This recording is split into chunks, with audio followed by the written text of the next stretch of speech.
So, good afternoon, ladies and gentlemen.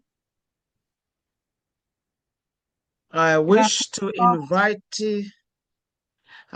invite you, in today's webinar, which will be deliberating on this theme about whether there can be commerce beyond litigation.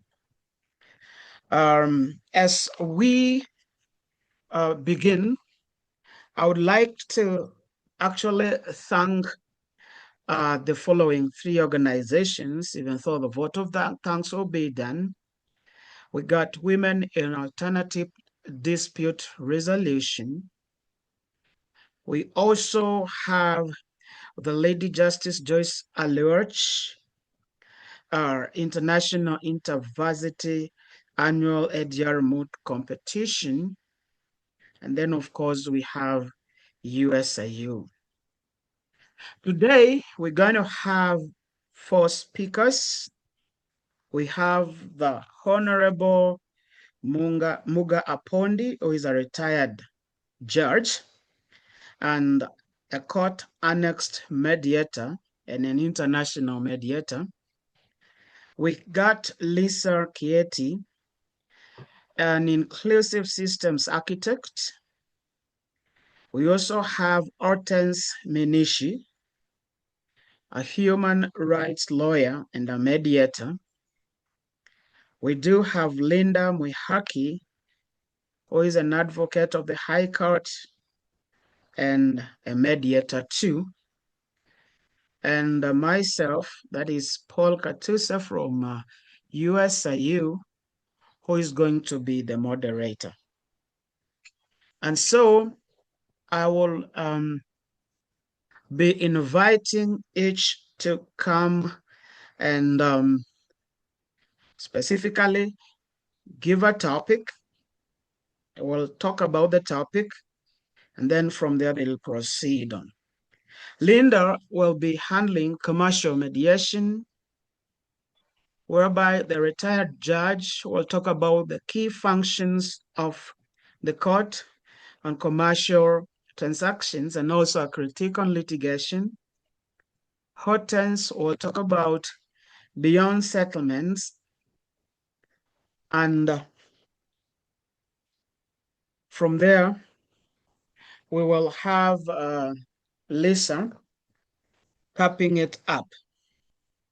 And therefore, before we invite them, maybe I will have to ask Florence to say something. Florence, are you in? Professor, I'm standing in for Florence.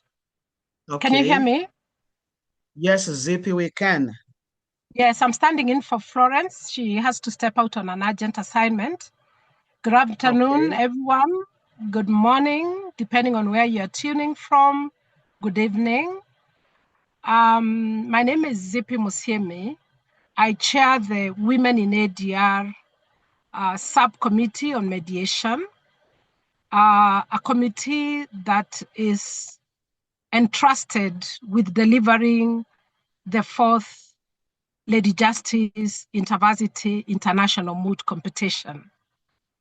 We're very delighted that you have found time, both our speakers and our moderator, students, coaches, universities, and other people tuning from all over the world. We would like to re-emphasize our commitment as women in ADR. Our work is to support and to give an opportunity. So today we are doing both. We are supporting not just women, but young, upcoming professionals by reminding them that alternative dispute resolution, it's a very good micro-credential as you prepare to step up to the workplace later in your lives. For today's session, we are looking at commerce beyond litigation.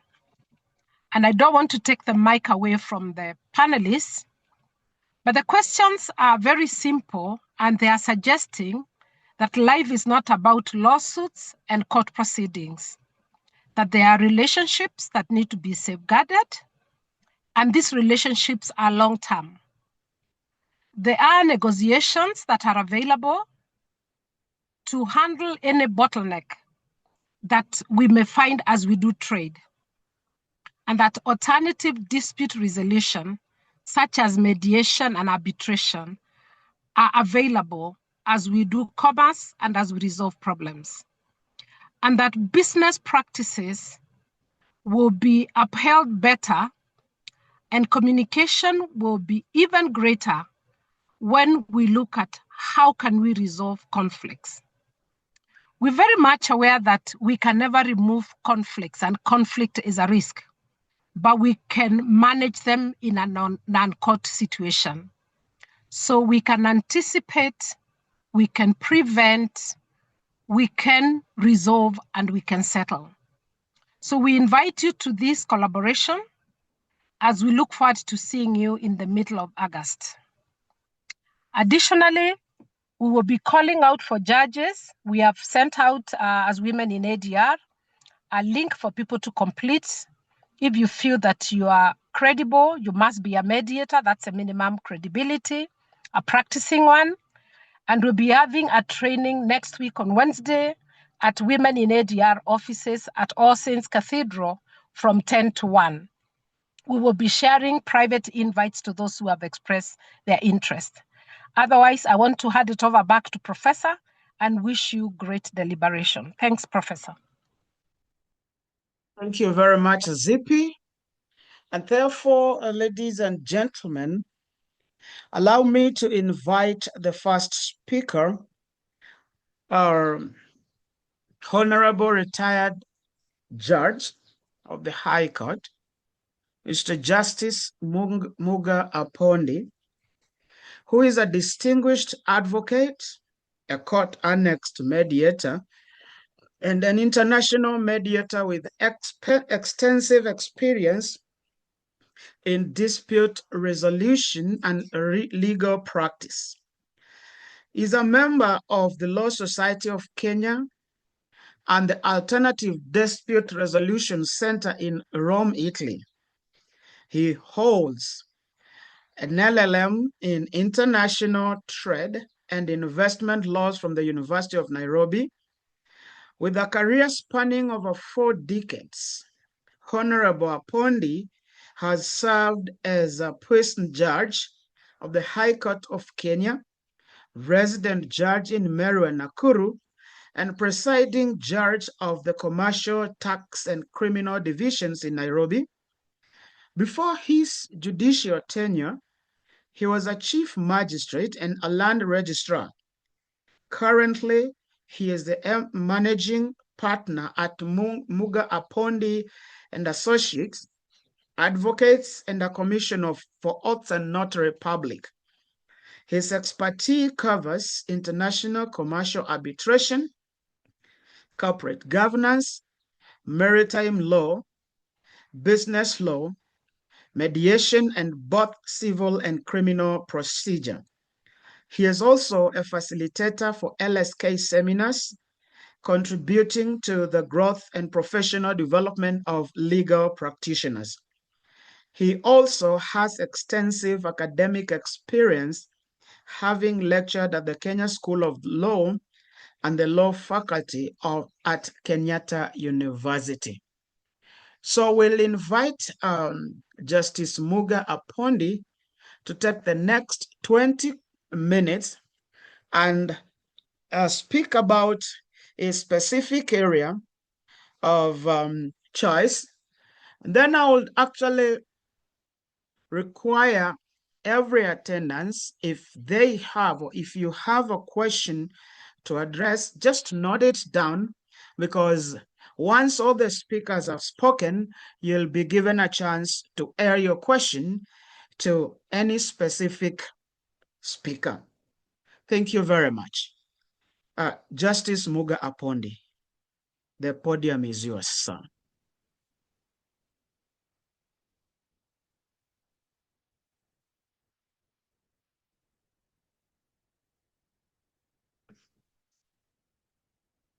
Hello? Uh, Professor, I think he's having Yeah. an issue logging in, and so maybe I can, Okay. I can go next. I can go before he comes Okay. in. Thank you. Thank you very much, Linda. So, ladies and gentlemen, sorry for that short issue, small issue. We'll still have to listen to him once he gets online. And therefore, allow me to introduce Linda Mwihaki Nginya to you, who is an accredited mediator. Linda is an accredited mediator trained by Chartered Institute of Arbitrators, Kenya branch, and a qualified international mediator by IMI. She's also an advocate of the High Court of Kenya, and she holds a Bachelor of Laws from Catholic University of Eastern Africa, a postgraduate diploma in law from Kenya School of Law, diploma in criminology and sociology, a diploma from University of Nairobi, and the accreditation certificate in mediation from the Chartered Institute of Arbitrators Kenyan branch and IMI 2024. She has worked as a lawyer in the legal department at Kenya Reinsurance Corporation, Kenya National Commission on Human Rights, WG Wambugu and Company Advocates. She has also worked as a prosecution counsel at the Office of the Director Public Prosecution and currently is an advocate and a mediator in El Mwihaki and Associate Advocates in Nairobi, Kenya. Linda has a vast experience in private mediation and also court annexed mediation. She has helped many parties settle matters in commercial, labor, family, succession, and land matters. Linda has been a passionate tutor for the mediation course since 2021, training for Chartered Institute of Arbitrators Kenyan branch and Nairobi Center for International Arbitration, NCIA.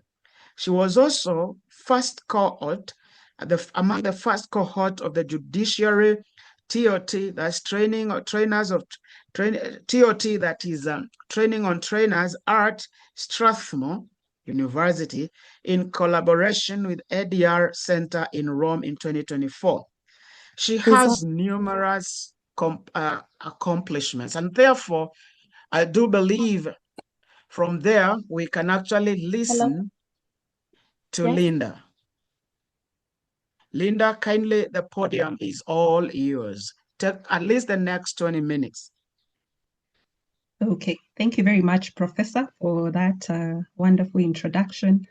All protocols observed. Thank you, USIU. Thank you, Women in ADR, for the opportunity. Thank you, participants, for logging in. I hope I'm audible, Professor. Yes, you are. Okay, all right. Then I'll proceed.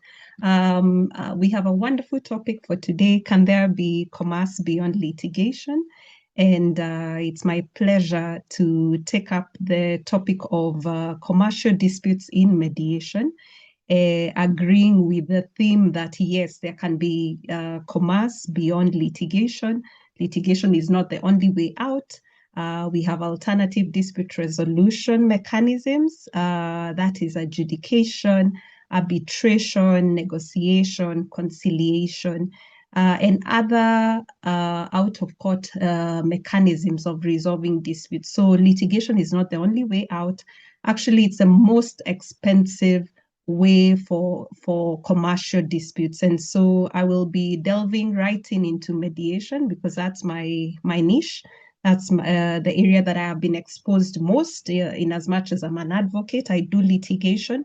And so I'll be doing a comparison between litigation and mediation. And where does it all start if you want to resolve commercial disputes in mediation? Where it starts is in the contracts that businesses draft. And if we can all, as lawyers, or if all advocates can agree to put a dispute resolution mechanism saying that in case of any dispute between parties, or that it shall be resolved on the first instance through mediation. I think it would be a more peaceful world in the business community. But at the end of the day, lawyers must also earn. That's why sometimes you find litigation in the dispute resolution mechanism. But I encourage for all those drafting contracts or even businesses or cross-border commercial transactions, if their contracts can have mediation as a dispute resolution mechanism, business would be easier. Disputes would be more disputes would be able to be resolved faster, in a quicker way, and in a more, in my opinion, more sensible way. And so, what is this mediation we keep talking about? I think I'll start. I will not assume that everybody in the forum knows what mediation is, and so I'll go ahead and define what mediation is. I don't have slides because it's only 20 minutes of presentation.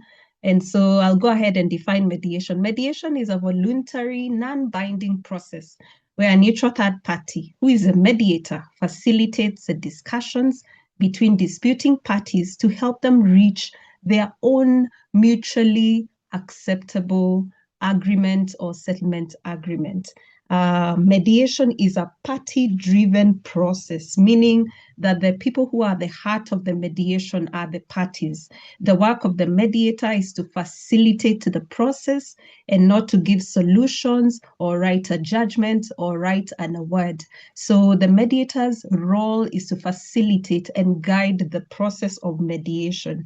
And that particular mediator is a neutral third party. They are not supposed to be biased. They're supposed to sit in and assist disputing parties to reach a resolution or a settlement agreement. Mediation is also a voluntary process, which for the businesses or commercial disputes, they need to voluntarily say that we want to do mediation. And all sides, let me say the disputing sides, have to voluntarily agree to do the mediation process. It's also a confidential process where nothing gets outside the mediation proceedings, and only the parties involved in that particular dispute are allowed in that process. And whatever is discussed in mediation does not leave the mediation room. It's also a non-binding process, meaning that parties can discuss, and if they don't agree, nothing binds them. But once they agree, they draft something called a settlement agreement, which Hortense will come and discuss further about. Only when they agree is when it is drafted, it is written down, it is signed by the parties, and thereafter it becomes a binding process, meaning that that settlement agreement can become or is seen as a court order. It's as good as a court order, very binding. And so why should commercial disputes be resolved in mediation? They should be resolved in mediation because the advantages in mediation, it's good for business, it's cost effective. In mediation, the disputing parties only have to pay the mediator. Okay, they can come with their own advocates in the process. They are allowed to come with advocates to advise them. But considering how short mediation is, you can have one session of even one day, parties sitting down maybe from 8 o'clock to about 5 o'clock. I'm just using an example. And at the end of the day, they can resolve that dispute. And so you can see in terms of time, it is time efficient. And also, as I said, cost effective. They only pay for that, for the hours that they are deliberating about their dispute. So, and when you compare mediators' fees compared to advocate fees in litigation, it is way, way cheaper, because for advocates in a commercial dispute, let's even say in Kenya, where two companies are in court, the shortest time you can find them in court in the commercial division of the court could be between 3 and 5 years, which means you have to keep paying the lawyer, which is expensive for businesses or business owners. But if they decide to sit down in a private mediation, it may be 2 sessions or 3 sessions, which means maybe 3 days of sitting down to resolve. Therefore, being a shorter time and a cheaper mechanism of resolving disputes. Also, another advantage of mediation, for commerce or for businesses or even for countries doing cross-border transactions, it is custom made. The good thing about mediation is that it is party-driven and very flexible process where the mediator facilitates a process through discussions, through questions, through asking for proposals. So it's very custom made and solution oriented. And it's the best thing for businesses because they come up with their own solution compared to litigation, where a judge sits down, goes through the evidence and then drafts their own judgment, and it's about positions and rights. While in mediation, it's not about who is right or who is wrong. It's about what can work. What can they come up with as a solution? Another advantage of mediation is that it's a friendly process. It's a friendly process where the neutral third party creates a very good environment, a safe environment for discussing, a warm environment where parties are comfortable. The mediator minds the emotions and even manages the emotions of the parties in the room. And it's not just about positions. It's about how even parties feel about the dispute. And so it's a friendly and a warm process. It's also the process addresses the root cause of the dispute, where you have two disputing parties, two disputing businesses, or two disputing governments. It goes down to the root cause, because in mediation, we ask the why. Why are these parties fighting? Why are they in dispute? While in court, it's about what are your positions? What is the cause, rather than why? And when you go down to the underlying issues, which is the why, you're able to resolve a dispute rather than do a judgment. Because even in litigation, judgments are written, but the dispute is not resolved. It could just be settled, but the underlying issues could still be very eminent or prominent still. You could have somebody with a win, a winner, because in litigation is a winner and a loser, and in mediation we say it's a win-win. So in court you may find that somebody has won, but they're not happy. Why? Because the underlying issue was not resolved. For instance, where all it takes is an apology from one side. You can't get an apology in a judgment or in court, but in mediation, there's space for apologies as a resolution of that matter. Another good thing about mediation is that in the commercial field or in commercial disputes is that when the two disputing parties decide to go for mediation, their relationship can be repaired, or you could have businesses even opting after the mediation to still work together. Why? Because of the environment of the environment of the mediation. When they are trying to work out, or when they are busy discussing in mediation how to resolve their dispute, the language used also in mediation is friendly language, is courteous language. There's no shouting, there's no name calling in mediation. And that's part of the work of a mediator, to guide the process, to ensure that there is good rapport in the mediation, which creates a very good environment for businesses to even repair their relationship as they're discussing and even want to work thereafter. While in litigation, when there's a winner and a loser, who wants to work together after losing, with the winning party? So mediation promotes relationship and continuity of business. And lastly, I'll say confidentiality. There are top companies, even in this country or even in the world, who would never want their disputes aired in public. So mediation is very confidential, and therefore, when disputing parties go for mediation, as we say, the embarrassment is kept confidential. The dispute is kept confidential, other than the settlement agreement that's public. And so I would encourage us to open up our mind towards commercial transactions instead of people running to court for litigation. Why can't things be settled fast in mediation? And if mediation fails, then we go to arbitration. We climb up the dispute resolution ladder rather than litigation. Litigation takes a lot of time, is expensive, there's a winner, there's a loser. While in mediation, it's a win-win, time effective, cost effective, and it can also be practiced cross-border, not only locally, but there's cross-border mediation, which is governed by several conventions, and one good convention is the Singapore Convention that governs mediation between countries. But of course, the countries have to have ratified the treaties to be able to be part of this Singapore Convention. Professor, you'll allow me to reach there with mediation in commercial disputes. Thank you very much for listening.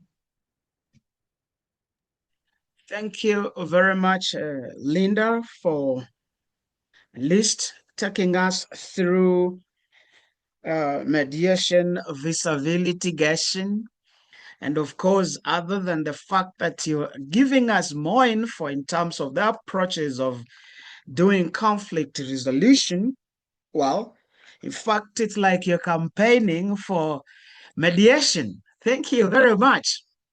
Now, listeners, I will be able to give at least a summary of each presenter once they have done so.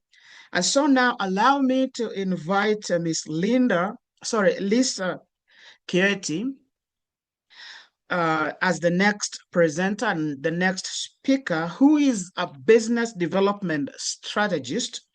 She is a techpreneur and alternative dispute resolution practitioner, mediation trainer, and an accredited certified mediator with over 2 decades of experience driving strategic partnerships, innovation, and sustainable growth across Africa.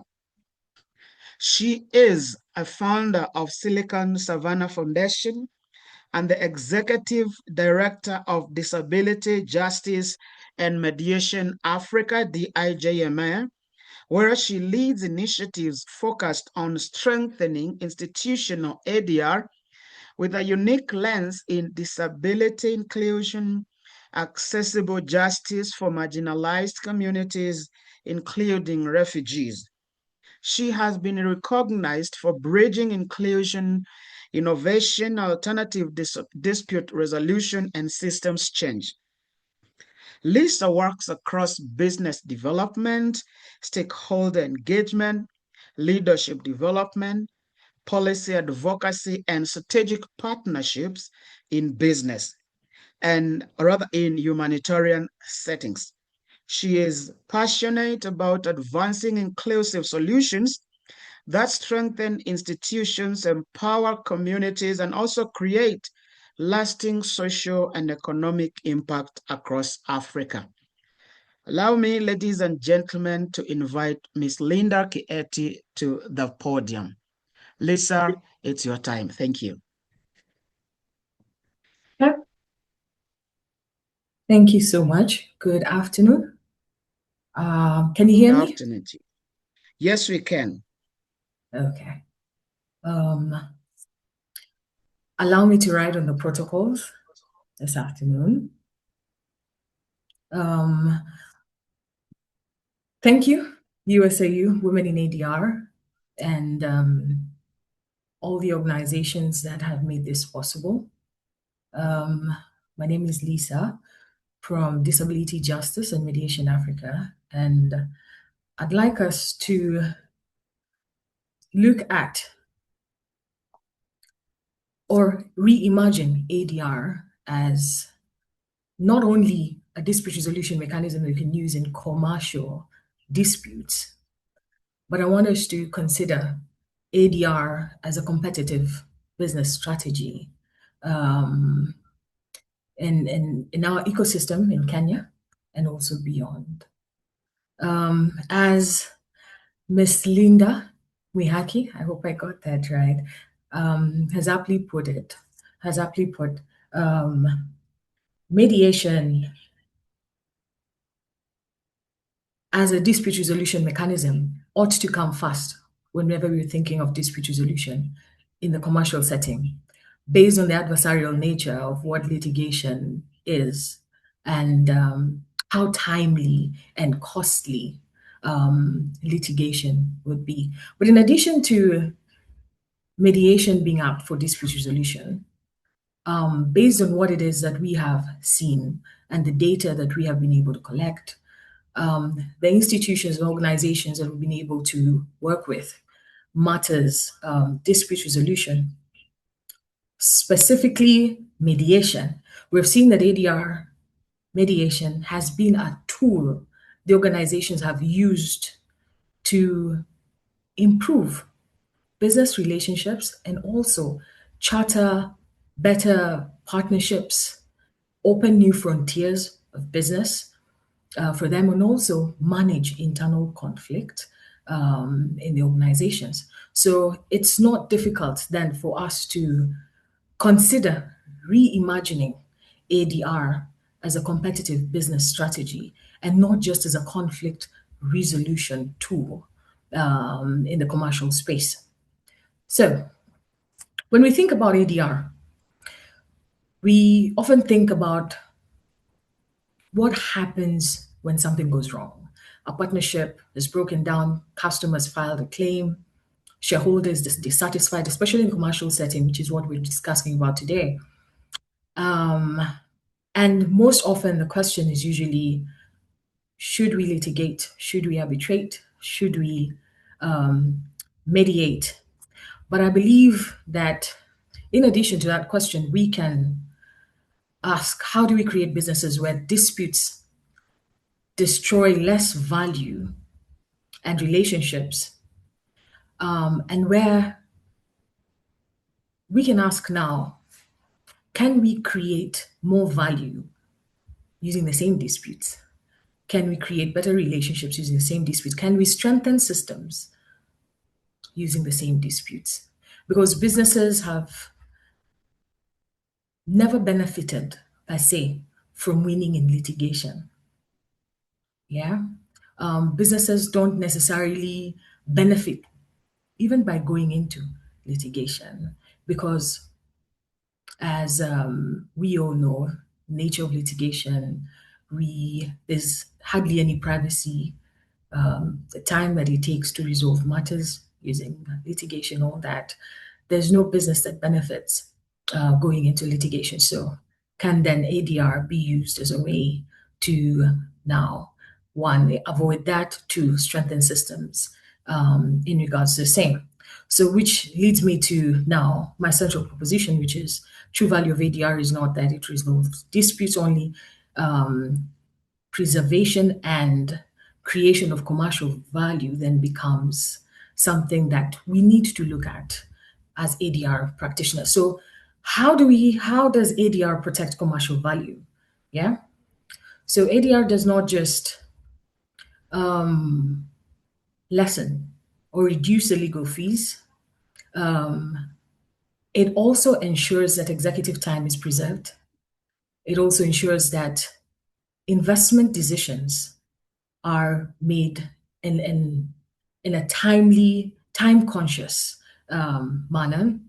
ADR ensures that leadership remains focused, especially corporate leadership remains focused on what it is, what their objectives were, which is to do commerce. ADR ensures that supply chains are protected, ensures that employee morale is also sustained. But when we look at litigation, especially whenever there's a dispute, then we're looking at distracted leadership, delayed investment decisions, a distracted leadership, and that can be very adversarial. So embedding ADR in corporate culture from department at department level can be an instrument that fosters commercial expansion, fosters now employee morale, etc. So beyond litigation, ADR has so much value in the commercial space beyond dispute resolution. Yeah. I also want us to look at how ADR strengthens commercial relationships. See, commerce ideally is not just about transactions. Commerce is about building relationships. You have customers, you have suppliers, you have investors, joint venture partners, employees, regulators. So these relationships ideally represent commercial capital. And litigation often forces parties into positions where someone must win and someone must lose. So ADR asks a different question. How do both parties continue creating value together? When you bring parties into the room, and you try to understand the shared values, you try to establish whether there's a zone of possible agreement based on the shared needs, mutual needs, then it is easy for us to create value. It is easy for the organizations to continue looking at what is of most value and chartering a path forward based on those shared values in the commercial setting that helps preserve commerce, helps foster now the establishment of better partnerships, etc. So relationship capital becomes something that can be a bedrock, a more solid bedrock to advance business and not something that is shaky. So even when now companies are assessing areas of confluence, areas of partnership, that relationship that you have been able to preserve becomes a form of capital that organizations can be able now to use as a way to charter forward in their partnership. And we have seen ADR playing a pivotal role, mediation to be specific, playing a pivotal role in preserving relationships in the commercial space that has now advanced this relationship capital to being something that is even measurable in certain cases. ADR also improves, as we said, strategic decision making. And in embedding ADR into conversations from a strategic business perspective, from not just when conflicts arises, but ensuring that ADR clauses are embedded in company policies, organizations, standard operating procedures. We realize because disputes rarely begin as legal problems, we are able to help, or you will be able to help organizations resolve disputes that arise from poor communication, poor governance, poor contract management, poor stakeholder engagement, work leadership, gaps, etc. And when organizations embed these ADR mechanisms, arbitration, mediation into corporate governance, procurement, contract design, etc., leadership stops asking, how do we solve today's dispute? And we start asking different questions. What systems do we build so that disputes never arise? So that even when disputes arise, you already have embedded in the corporate culture, in the commercial culture, a system that resolves disputes amicably, where we're looking at a win-win situation, where everyone gets an opportunity to air their grievances. And that is usually carried forward even when organizations now get into business with each other. And that is, ADR has become the next frontier in strategic leadership. Majority of the front-facing, very successful businesses that we're seeing across Africa are ensuring that they have ADR embedded in their policies, in their structural frameworks, and in everything that they do. By doing that, ADR definitely drives innovation and growth because healthy organizations understand that there will always be conflict. And these organizations, by embedding ADR, specifically mediation and arbitration, they are able to map out how conflict could arise and how they're going to be able to resolve those conflicts. as soon as they arise at the emergent stages.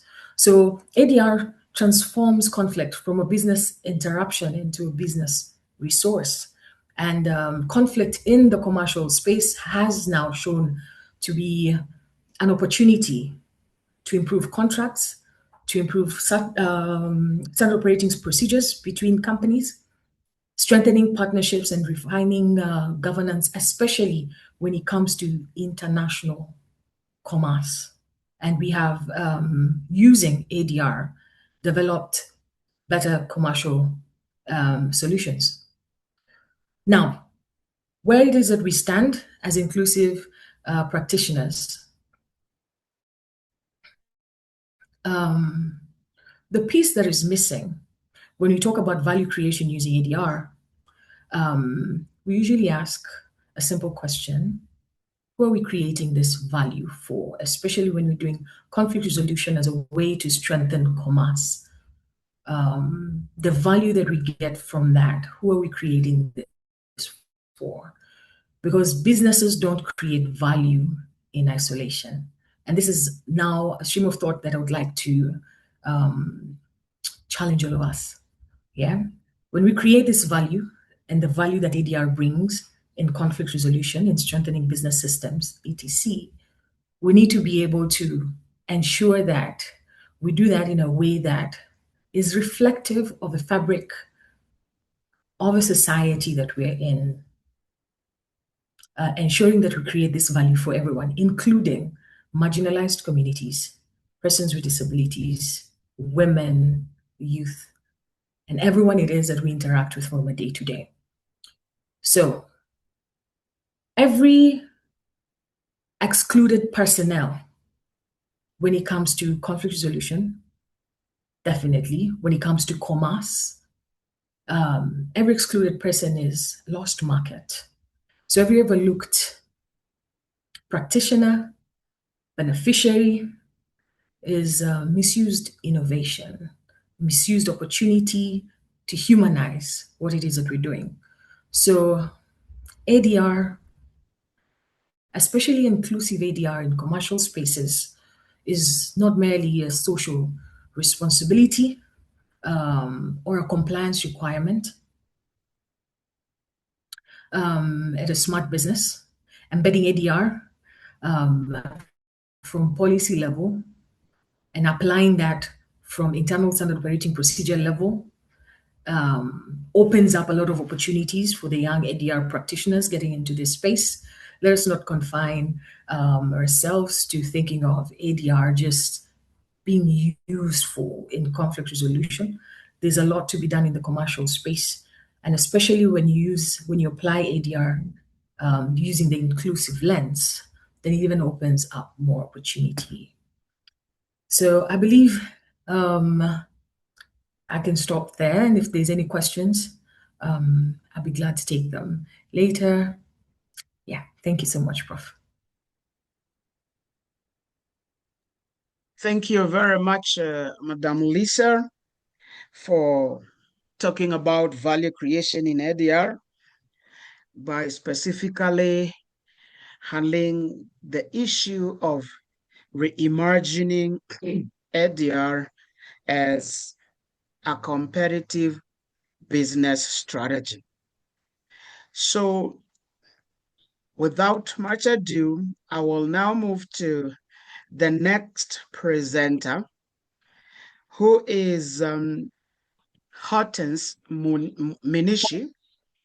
And Hortense Minishi is a Kenyan human rights lawyer who is an accredited mediator with the Chartered Institute of Arbitrators, safeguarding and health justice expert, and a doctoral research fellow at Tangaza University. With over a decade of experience, Minishi has led programs and policy initiatives across human rights, health governance, safeguarding, gender equality, and access to justice in Kenya and the broader African region. She previously served as a Deputy Executive Director and Head of Programs at Kellin, where she oversaw programs in health rights, strategic litigation, and women's land and property rights. Her work centers on human rights advocacy, including advocating for alternative justice systems and community-based dispute resolution mechanisms, particularly in advancing women's access to land, property, and inheritance rights. She has worked extensively with governments, civil society organizations, and international partners to strengthen accountability systems. She has also worked to promote equitable access to services and advance the rights of marginalized and vulnerable populations across Africa. So, ladies and gentlemen, allow me to hand over the podium to Hortense Minishi. Thank you very much. Welcome on board, ma'am. Thank you, Prof. I'll stand on the protocols already laid down, and we'll be discussing today on the issue around beyond legal settlements and the role of ADR, the role that mediation in particular can play if you cannot avoid litigation. And if you've gone through litigation, or even if you've gone through mediation and parties do not enforce a settlement and you have to go back to the courts, then what role does mediation play? We'll share a presentation as I speak so that I allow participants to follow through. So which situations per se, there are certain situations that maybe, despite us wanting to use mediation, despite us wanting to use ADR, that the case in itself might require you to go through the court process. So these are cases, for example, such as serious commercial disputes, which include aspects like fraud, forgery, misrepresentation, corruption, that might require formal investigation to take place. And therefore, parties might opt to use litigation as opposed to solving it through mediation from the very first go, because it's a very sensitive case. A formal investigation might be required, and therefore they might opt to do litigation. The second aspect or circumstance where this might happen is cases where you might need an urgent coercive relief. So maybe someone wants to sell land and you need an injunction from the court. So while you might want to go through mediation at a later stage, at the very moment you may need to go to court to get that injunction first, and therefore you might end up using the litigation pathway before you start using, before you end up using mediation.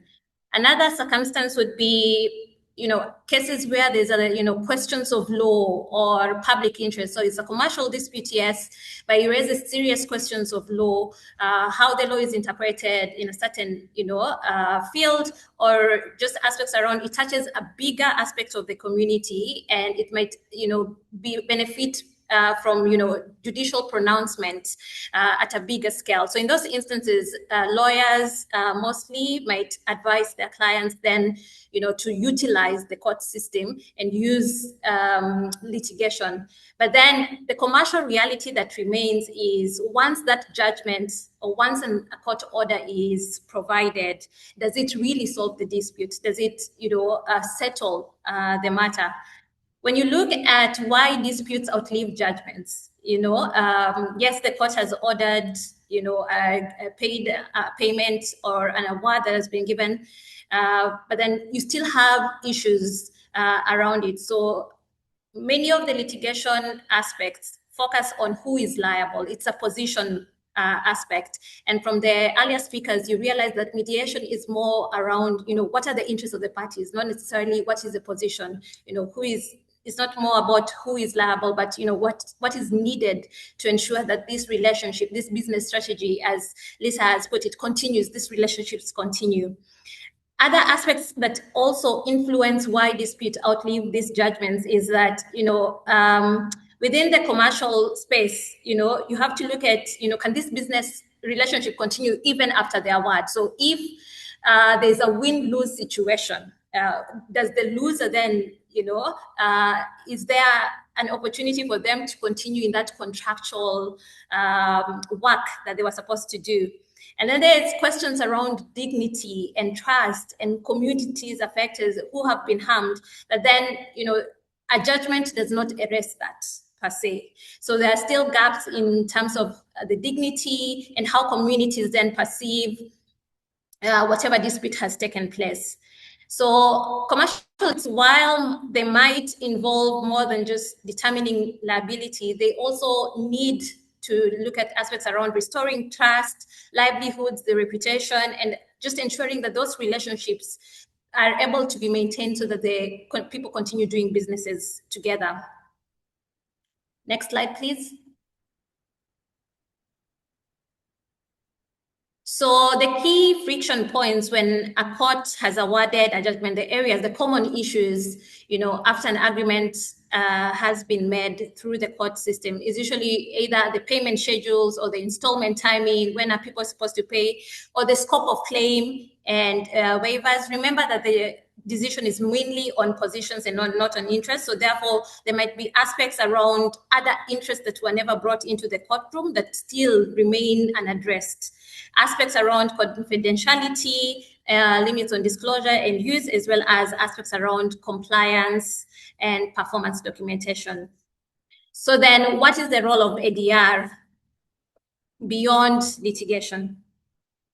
As many of my co-panelists have said, it allows us to preserve, the valuable relationships that litigation might leave fractured. It also moves us from positions to interests, where then, people stop talking about, I'm liable, and talking about what is needed so that the business can continue or the contracts can continue. It also creates space for acknowledgement. Molly Mulinda spoke about if an apology is needed. You may not get that in court, but then through a mediation process, you might get, an apology, you might get acknowledgement, you might get a different corrective action and future-facing commitments, more over and above, what a court order could provide. So post-mediation is not, a repeat of the lawsuit. You're not going back to look at the positions, but it's a tool for finishing the deal. It's a tool for preventing new fights. In case anything within the initial agreement wasn't settled, it's an opportunity then to settle it then, and then you turn it into a durable commercial resolution, what Lisa was talking about, that business strategy where you maintain these relationships over a period of time. So the proposition, therefore, is that, ADR can create value, by preserving these relationships and allowing parties to discuss interests and impacts beyond just that narrow course of action. The ADR process and mediation finds not domestically its foundations within the Kenyan Constitution, Article 159, which allows for alternative dispute resolution, including mediation. There are other forms that the earlier speakers have also touched upon, but for this particular presentation, we'll be looking deeply into then the mediation aspect, the post-mediation aspects of this. Internationally, next slide, please. The founding principles are found within the Singapore Convention, which then forms aspects around international and cross-border disputes. So when you're talking about mediation, don't just look at it from a domestic perspective. It's an aspect that also can transverse borders. So you can use it even beyond, Kenya. You can use it for commercial disputes that, between countries, between parties from different areas. And therefore, it's a key aspect around, it matters because it allows for that commercial certainty. And those institutional frameworks also laid down in law provide a solid foundation for the use of mediation to solve commercial disputes. So when you look at the three pathways to resolution, and the most common ones for commercial disputes would be litigation, arbitration, and mediation. Why you might choose the mediation aspects have already been, handled by the first speaker, Madam Linda, and she spoke about, it might be more cost effective, it might be faster, But more importantly, it allows those relationships to be maintained as opposed to having that win-lose situation. You have a win-win outcome. Next slide, please. So we look into now what, a mediation, kind of post-mediation pathway looks like. So once you have the dispute, a court award has been done, you'll have to ask yourself, has the dispute been truly resolved? Yes, you have a judgment before you, but if the parties still cannot work together, if the parties still do not trust one another, there's still a gap, in which that dispute could easily erupt again, or the business relationship then just completely dies off. So when you're looking at this kind of, framework, you'll start from the aspect around disputes, there's dialogue, but even as you look at the remedy, you're trying to look at then, has there been a relationship reset, and what can be, done to prevent these disputes from happening again? Within the litigation framework, you might not have that opportunity, but the post-mediation pathway allows you to then look at these other interests, other considerations that need to be put into play. Next slide, please.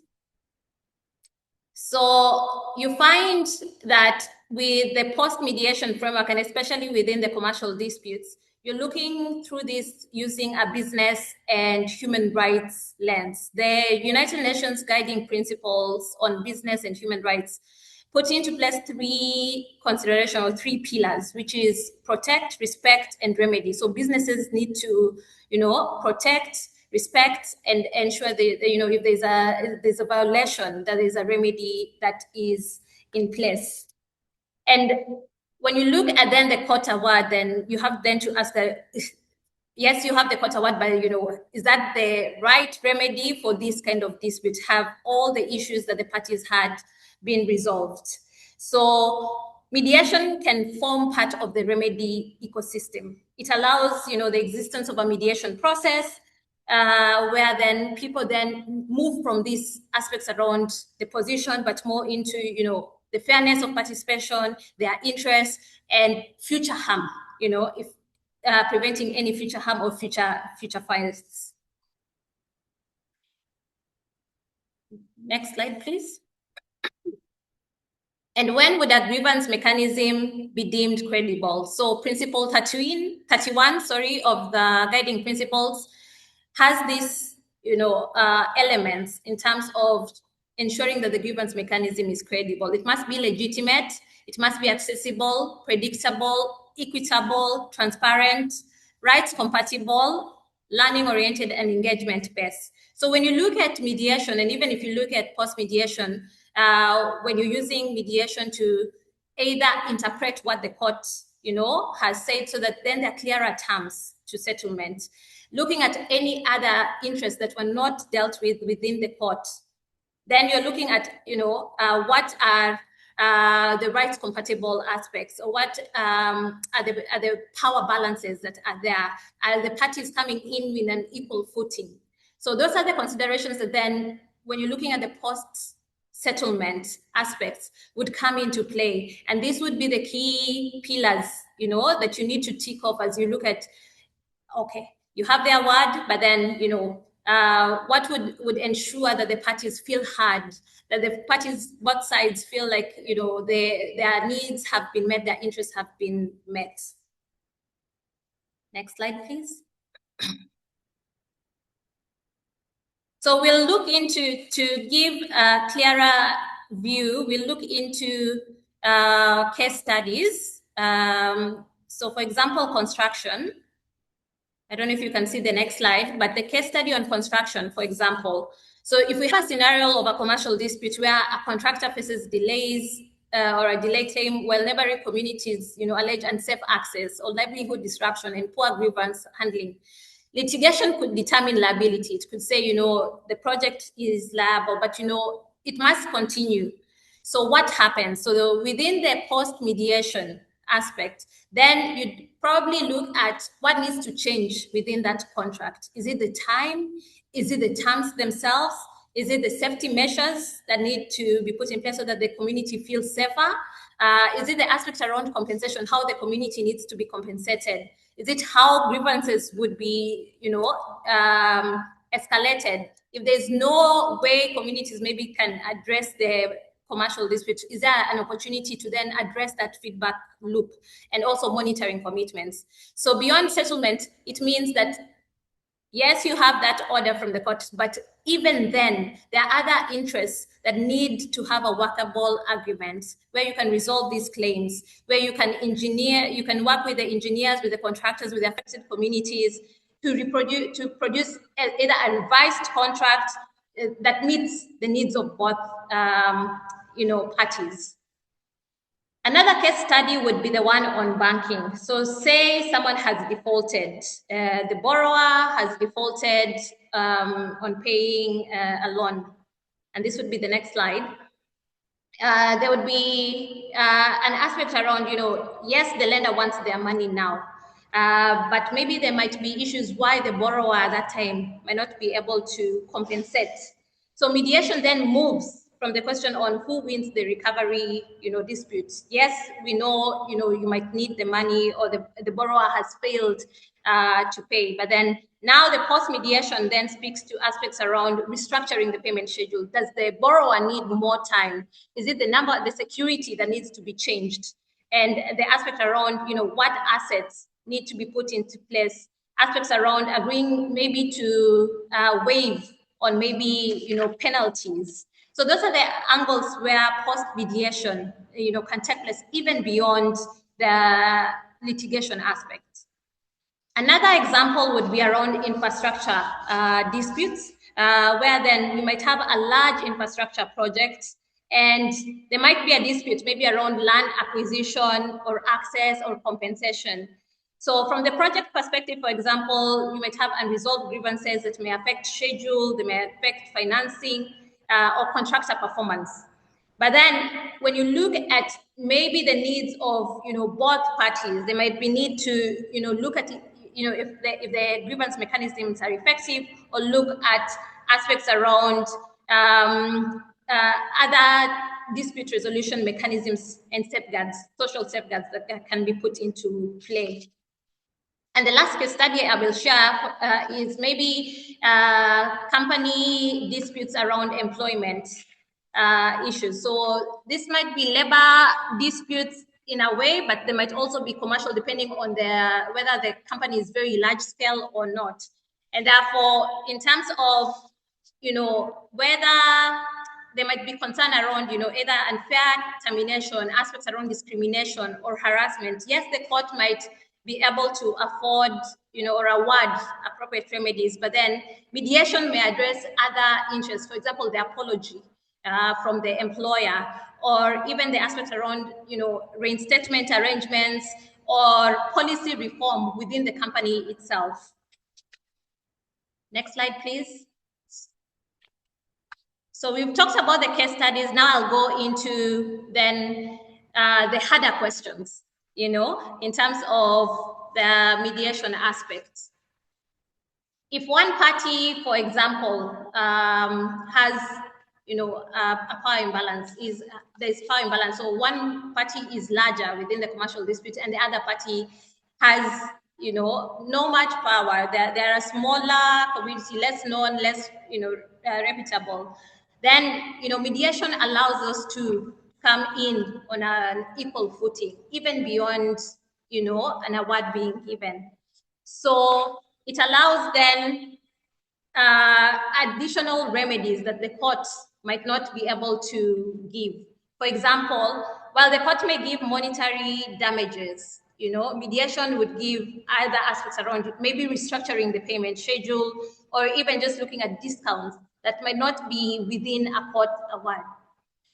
Aspects around the court declaring rights, but then the mediation angle would look at acknowledgement of those concerns, acknowledgement of interest. The court may award an injunction or an order, to act or stop acting. But in this other end, when you look at post-mediation or when you look at the mediation process, then you'd look at then jointly designing the changes or reforming business practices or operations. Aspects around termination, for example, where the court may look at aspects around rescission mediation might come up with a different, opportunity or solution around contract renewal or extension or even just that apology. And then there's aspects around, either the cost and interest, where then the court may award, certain one party to bear the cost. But, when it comes to mediation, there's more equal footing in terms of looking at the cost sharing arrangements and looking at, more corrective action when it comes to that. So what would be the role of the mediator be within a post-mediation framework? Next slide, please. So the mediator remains, neutral. They remain, they do not change the court's judgment per se. It's not the work of the mediator to rework, what the court has already done when a word has been done. But what the mediator can help do, firstly, they can diagnose the dispute, and you can go just to the next slide, please, Maisi, because I've already talked about the power imbalance. So the mediator can help, firstly, diagnose the dispute beyond the pleadings, the legal position. So you'd help the parties look at then what are the deeper interests, what is the relationship that needs to be restored, what are the future dependencies that ensure that these businesses continue.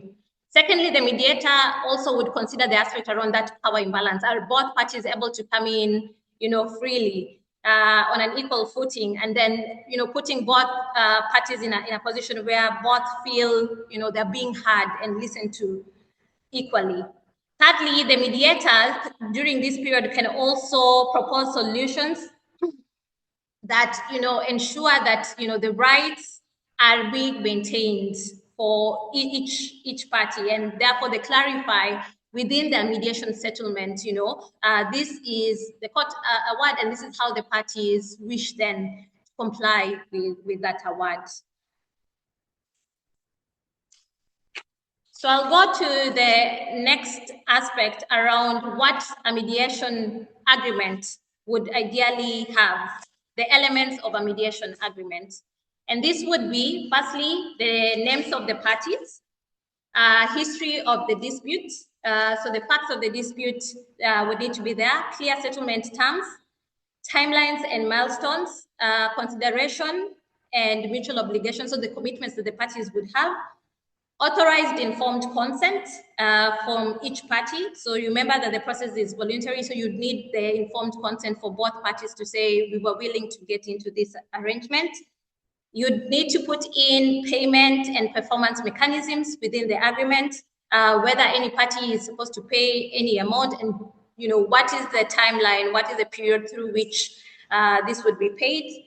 The confidentiality provisions would also feature into that agreement. Release and scope of settlement. So you'd look into which claims have already been settled, which ones are remaining outstanding, which ones have been settled post-mediation, and are there any that remain outstanding even after each of the processes has been done. You'll also look at enforcement provisions, which is very important because remember, mediation is usually non-binding until parties sign on the written agreement.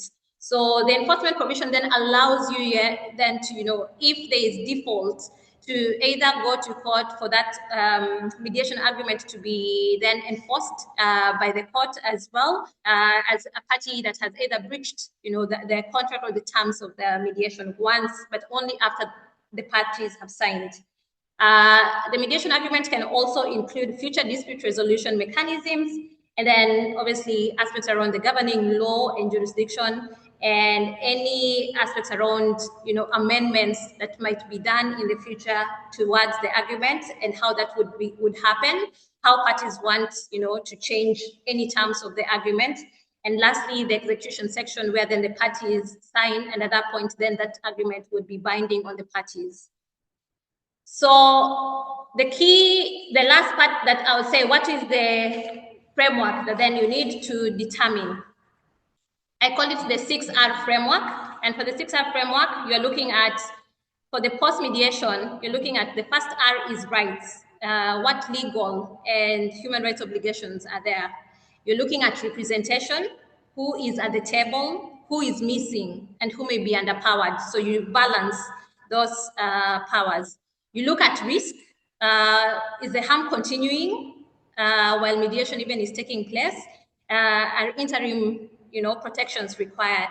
You look at remedy and whether, it moves the parties from positions to interests. You look at relationships and you look at what needs to be done. Is it trust?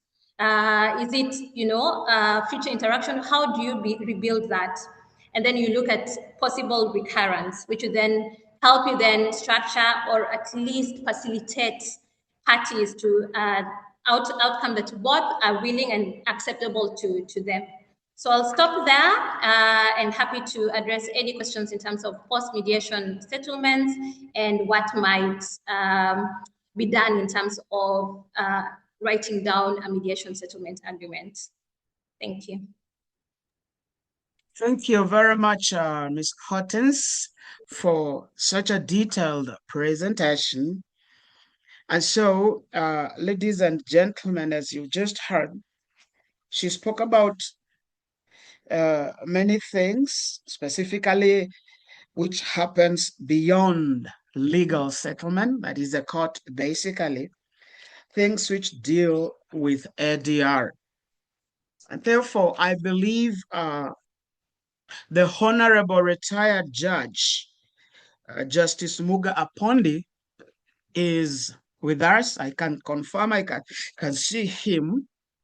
And so, ladies and gentlemen, allow me to introduce the Honorable Retired Judge. The gentleman is a distinguished advocate, of course, of the High Court of Kenya, is a court-annexed mediator, and an international dispute resolution and legal expert. He has quite an extensive experience in that given area. He is a member of the Law Society of Kenya and the ADR Center in Rome, Italy. He holds a Master's of Law in International Trade and Investment Laws from the University of Nairobi. With a career which spans over 4 decades, Honorable Apondi has served as a personal judge of the High Court of Kenya, resident judge in Meru and Nakuru, and presiding judge of the Commercial, Tax, and Criminal Divisions in Nairobi. Before his judicial tenure, he was a chief magistrate and a land registrar. Currently, he is the managing partner at Muga Apondi and Associates Advocates and a commissioner for Oaths and Notary Public. His expertise covers international commercial arbitration, corporate governance, maritime law, business law, mediation, and both civil and criminal procedure. He is also a facilitator for LSK seminars, contributing to growth and professional development of legal practitioners. He has also extensive academic experience, having lectured at Kenya School of Law and the Law Faculty of Kenyatta University. Ladies and gentlemen, allow me to hand over the podium to the retired judge, Justice Muga Apondi. Thank you very much. Very much. Justice Muga.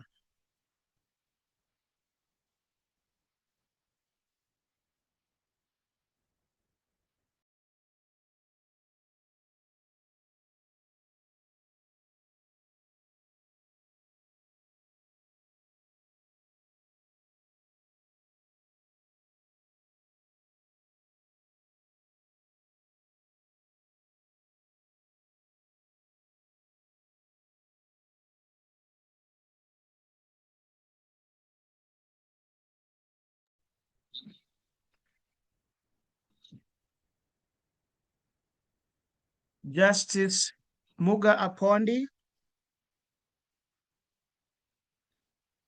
unmute yourself, sir, and proceed. Can you hear me now? Yes, very clearly, sir. Can you hear me? Please, the podium is all yours. Okay. So I'm grateful to Professor Katuse for that very extensive introduction, which reflects my past history in the legal profession. Now, I must also apologize initially because I had problems with the equipment that I was using in my office, and that is why I joined you people late. But yesterday, we had a short meeting with Professor Katuse and all my other colleagues. And during that meeting, it was agreed that I was going to deal with the key functions of the courts in commercial transactions. Now, the court has several roles to play when it comes to commercial transactions. And one of the key roles that the court normally plays is the issue of enforceability.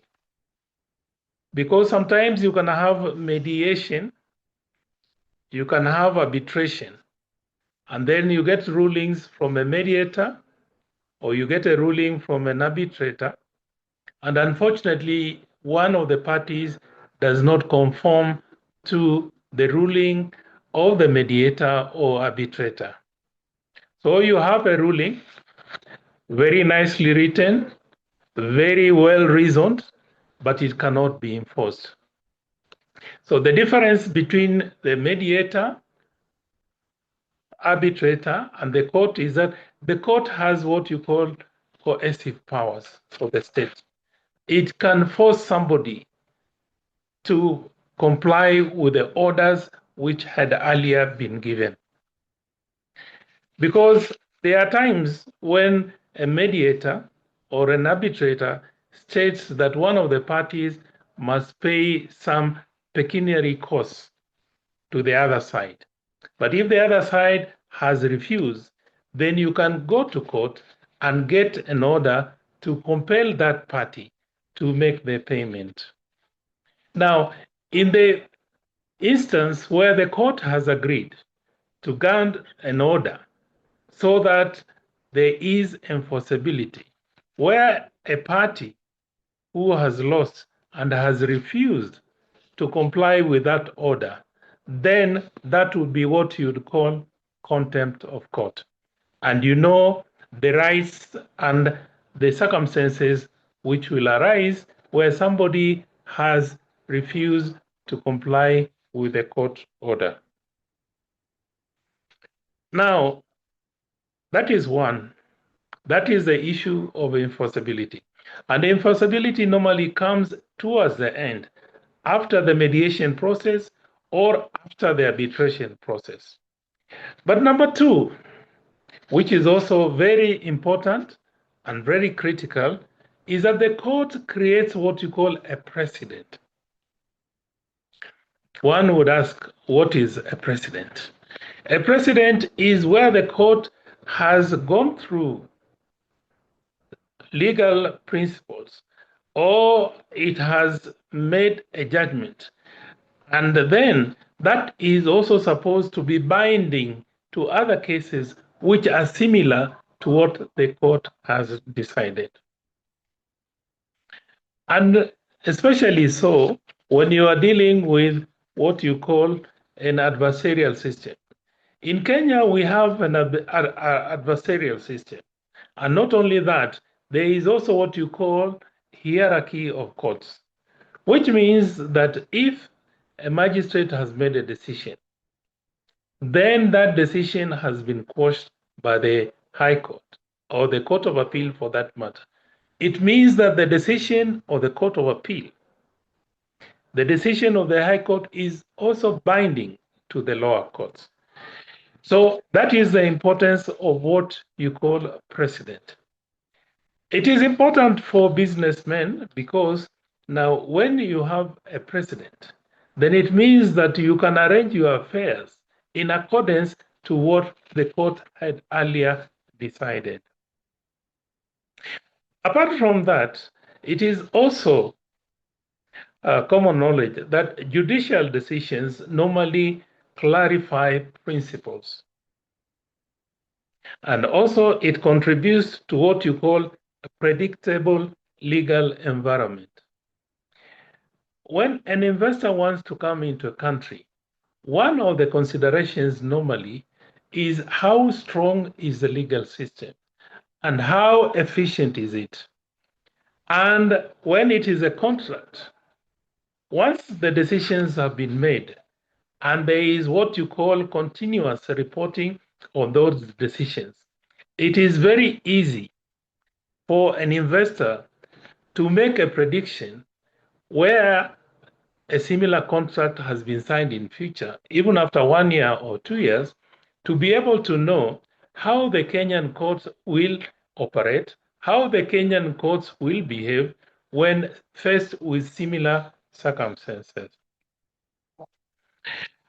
Now, apart from those two principles which I've talked, which have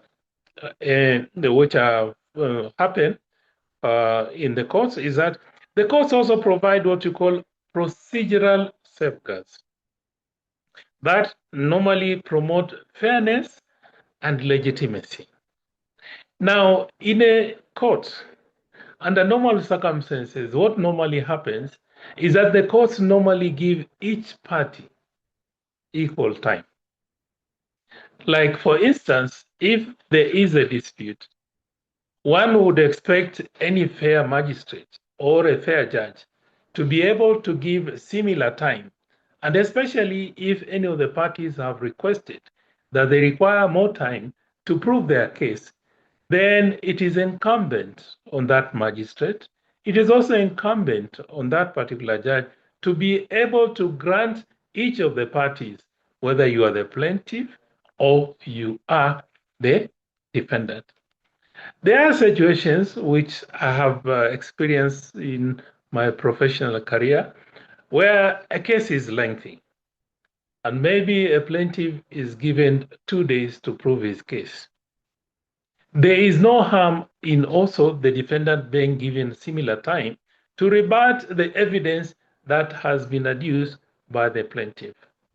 It will look ridiculous for any particular court to say that a plaintiff has been given 1 week to present his case, whereas when the defendant comes to present his case, you are saying he can only be given a day, 1 day or 2 days.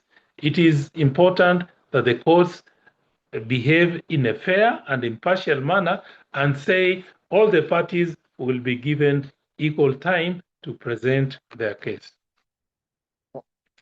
Now, the other fourth function of the court is that it can provide broader public interest by ensuring transparency and accountability. What do I mean by that? Under normal circumstances, you'll find that when there are some business transactions and there is a mediation or arbitration, the parties, because of their business interests, may not wish to have outsiders to come and listen to that mediation and to that arbitration.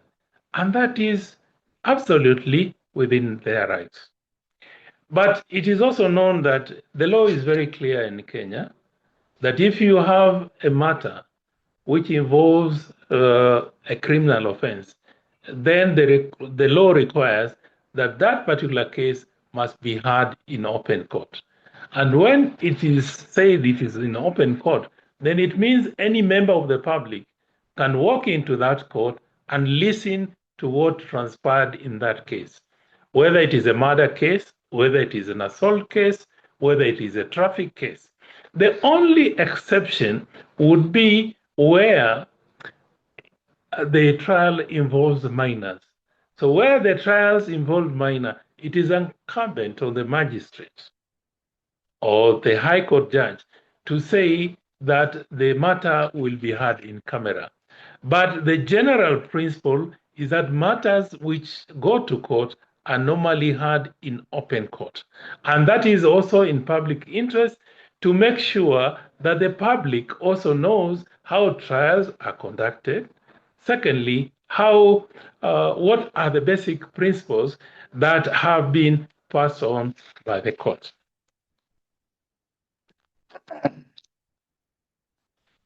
Now, one of the basic issues that investors normally consider is that how strong is the judiciary in different jurisdictions. For example, if an investor is faced with a situation of having two locations, and let's give a very simple example. If an investor wants to put up a factory or whatever he wishes to invest in, one of the things and one of the considerations, and especially where large amounts of capital or money is involved, one of the things and one of the consideration is how strong is the judiciary in one particular jurisdiction compared to another jurisdiction. Through with that aspect of the key factors of the role that normally is played by the judiciary. Now, although the courts has done quite a number of things which are positive and which have also promoted commercial transactions, still one has also to look at the other side of the coin. And the people who normally criticize the litigation or the judiciary for that matter, some of the criticisms are as follows. One of them is that litigation normally lacks what you call commercial practicality. Now, when you are talking about commercial practicality, when a matter goes for mediation, or for that matter, arbitration, there are certain things that the business people can discuss and agree. But you see, when you are in court, the court is following some basic rules and some basic principles. But in mediation, you can just decide that there could be a situation of what you say, give and take, in order to maintain a certain relationship. The court is not concerned about that. The court is concerned about principles. The court is concerned about who is right and who is wrong.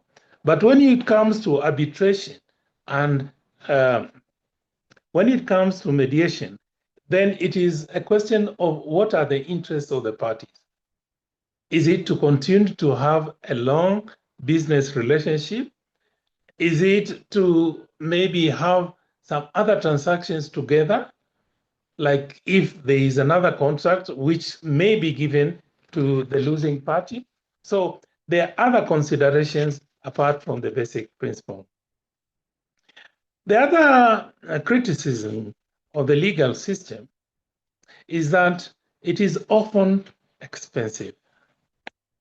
Apart from it being expensive, the other criticism, it is time-consuming and adversarial.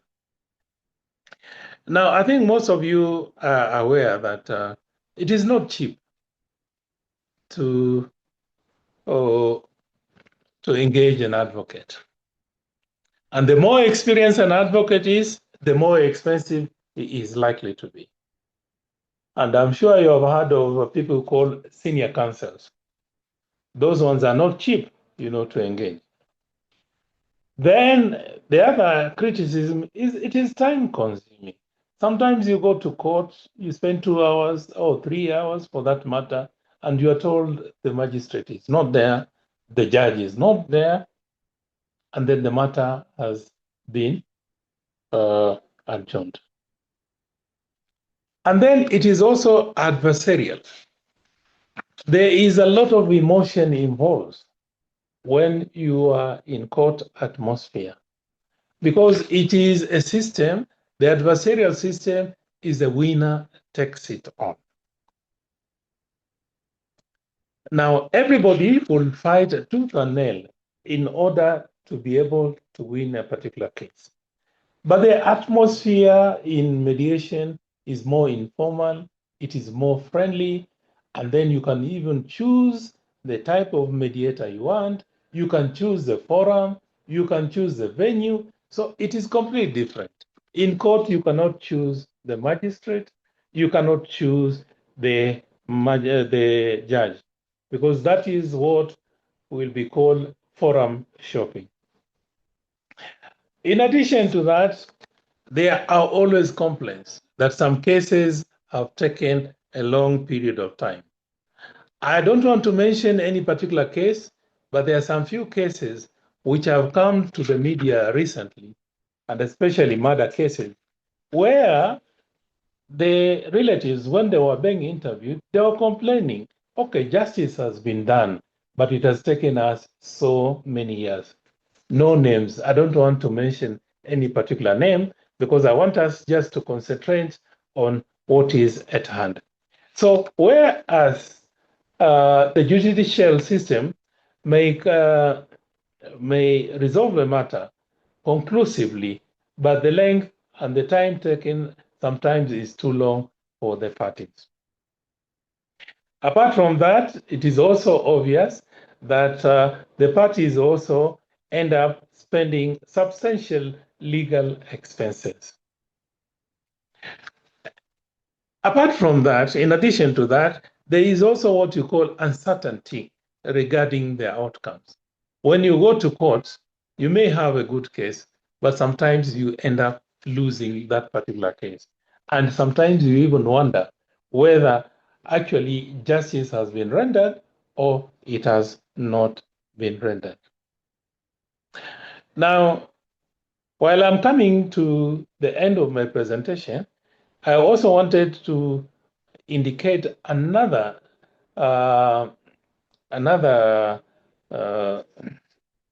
criticism of the courts is that sometimes the disputes are prolonged, they are destructive, and they are also very disruptive.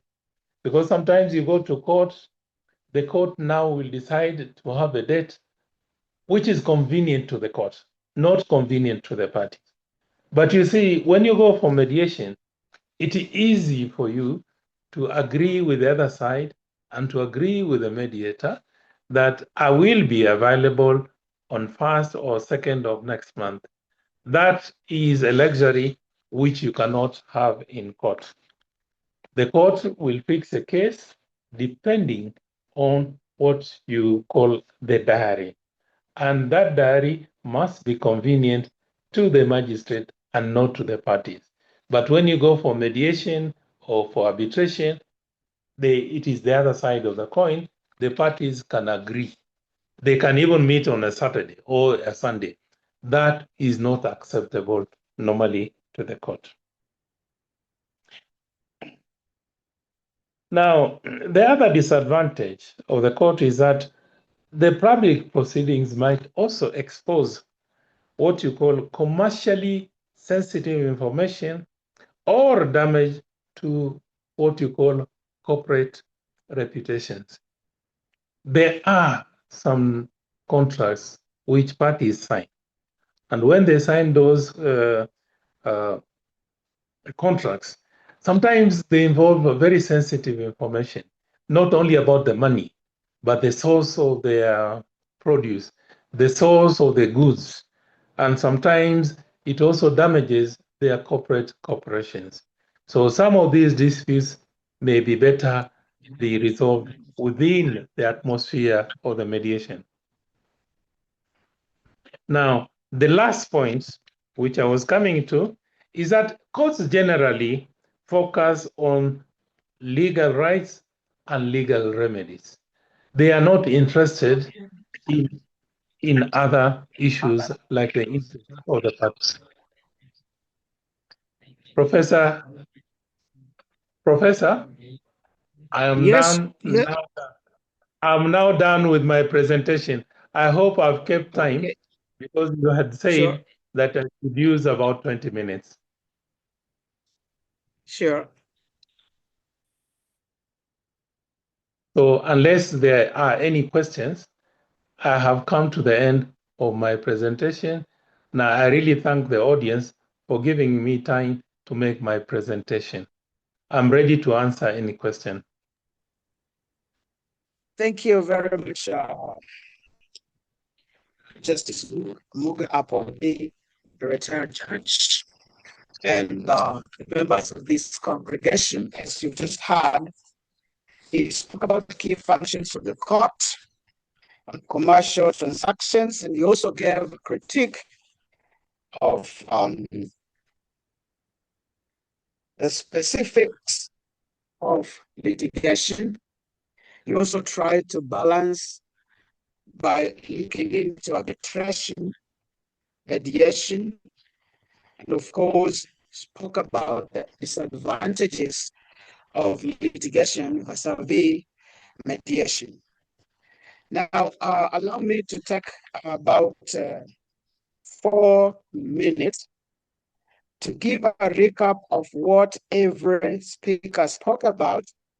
And then from there, we will actually handle a few questions because, as you can see, time is far much done. Now, Advocate Zippy Mushimi opened up the webinar, and she spoke about the overall importance of alternative dispute resolution mechanisms, how the court, in actual sense, has realized the necessity for the same. Linda Hakim, and in fact, I realized that you are Molimo, I had not known that.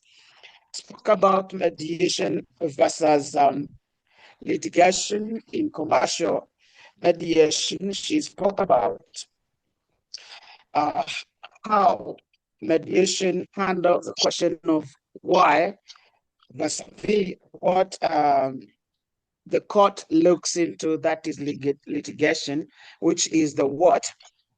Lisa Kieti spoke about reimagining IDR as a competitive business strategy, whereby she, in actual sense, brought in some questions, and of course, questions about value creation, preservation and protection of relationships, systems she said actually can be created to be strengthened via ADR. And she spoke of a very important aspect in terms of integrating ADRs into corporate culture of organizations. And Hortense Linishi, Advocate Hortense, came and spoke about beyond legal settlements. And of course, she spoke about why disputes outlive judgments.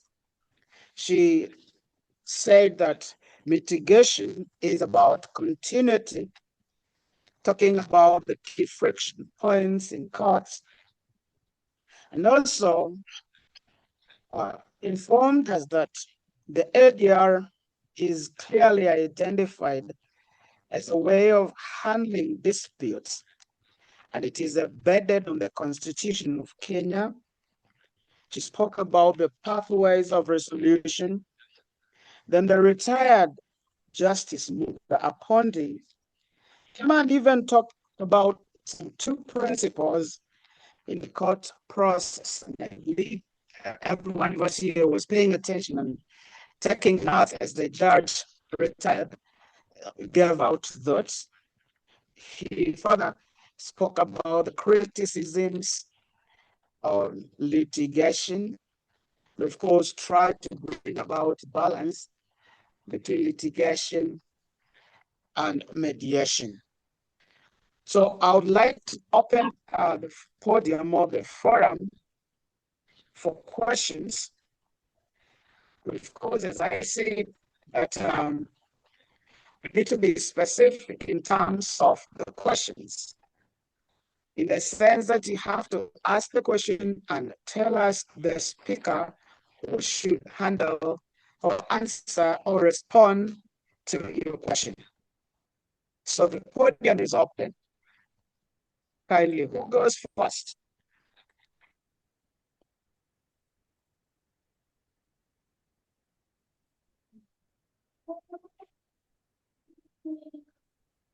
Questions?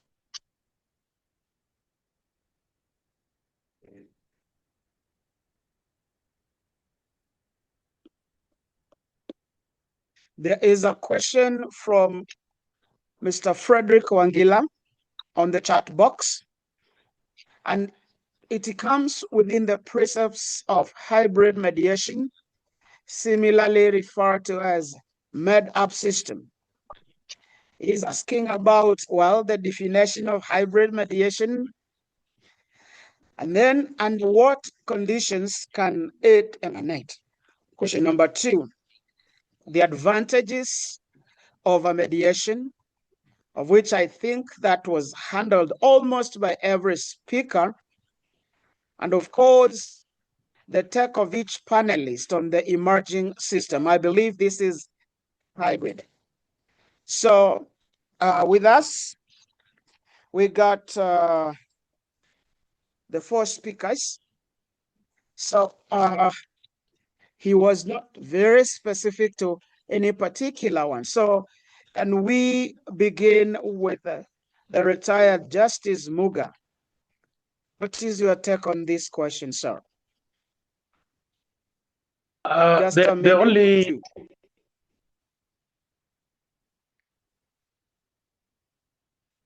The only question, Professor, that I would like to address myself is when he talks about the hybrid system, does he mean both the ADR system and litigation going side by side? Right, Mr. Frederick, you need to come clear. Maybe I can speak to it, Professor, if I may. All right, Linda, go ahead, please. Okay, so he's asking about the, let me open the chart, the med-up system. That's a system where when choosing there are parties who decide to choose a mediator who is also an arbitrator. And so when they are trying to resolve a dispute, the 2 disputing parties agree to choose a mediator who is also an arbitrator, which means that if they carry out the mediation and the mediation fails, that the same mediator shall swap and then continue on the dispute into arbitration. The same mediator shall be an arbitrator if mediation fails. So that's a hybrid mediation. That's a med-up system. Secondly, under what conditions can it emanate? The parties have to agree from the onset when they are going for the mediation that if it fails, that it can go into arbitration by the same mediator. What are the what advantages does it have over mediation?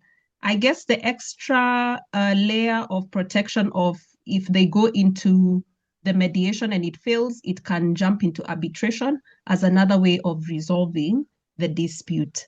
And then fourthly, what is the take of each panelist on this emerging system? My question can be addressed. Okay, yes, it is an emerging trend or an emerging line in dispute resolution. And so mediators can also train to be arbitrators and take it up in terms of we can do mediation and I'm also an arbitrator. So it's to the advantage of the mediator who has also done arbitration or the arbitrator who has also done the mediation. I hope I've answered the question. Thank you. Thank you very much, Linda. I entirely agree with the sentiments that have been expressed by Linda. And then not only that, the person who has been chosen as a mediator and later arbitrator has one advantage, additional advantage, is that he already knows what are the issues at stake. And if the parties have agreed that they can move from mediation to arbitration, that it also means underlying that decision is that they have a lot of confidence in the mediator stroke arbitrator. That would be my take. Thank you very much. Thank you very much, retired Judge Muga. Do we have any other question for want of time, because we have around 6 minutes to go?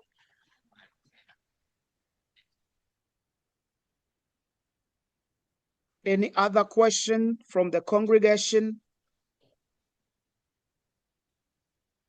The speakers are on the floor waiting to hear from you, to respond, to answer your questions.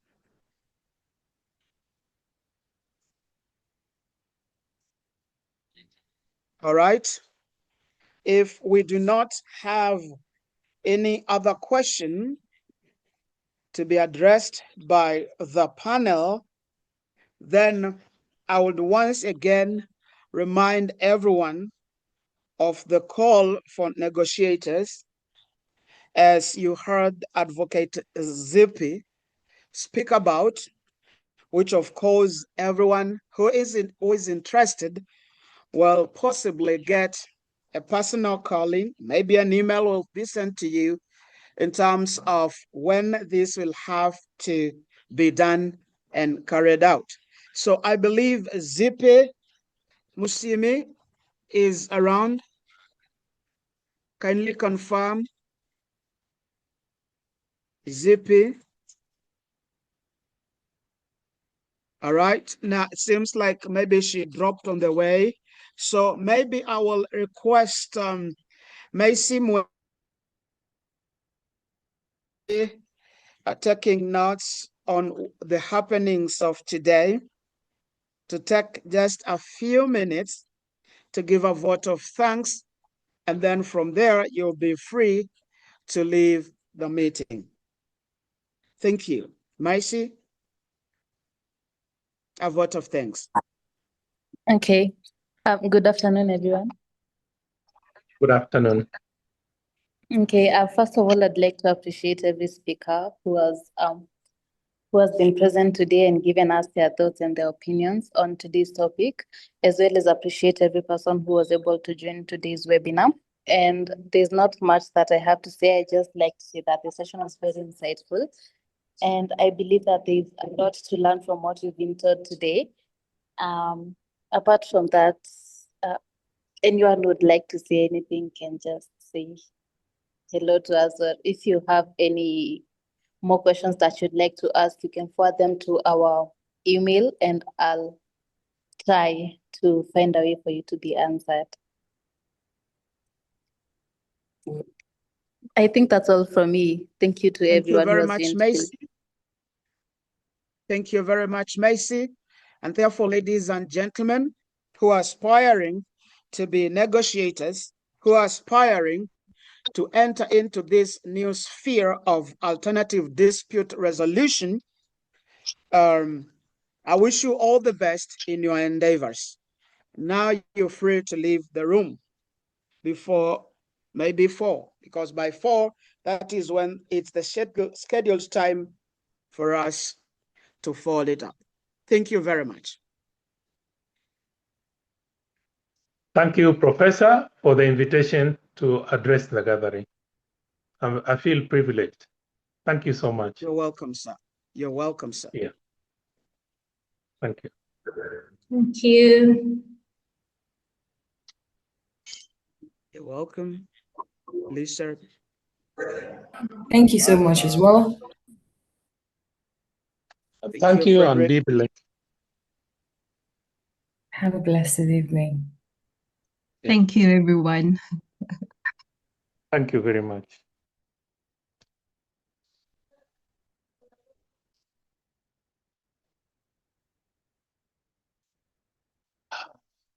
Let's sit up. Yeah, sure.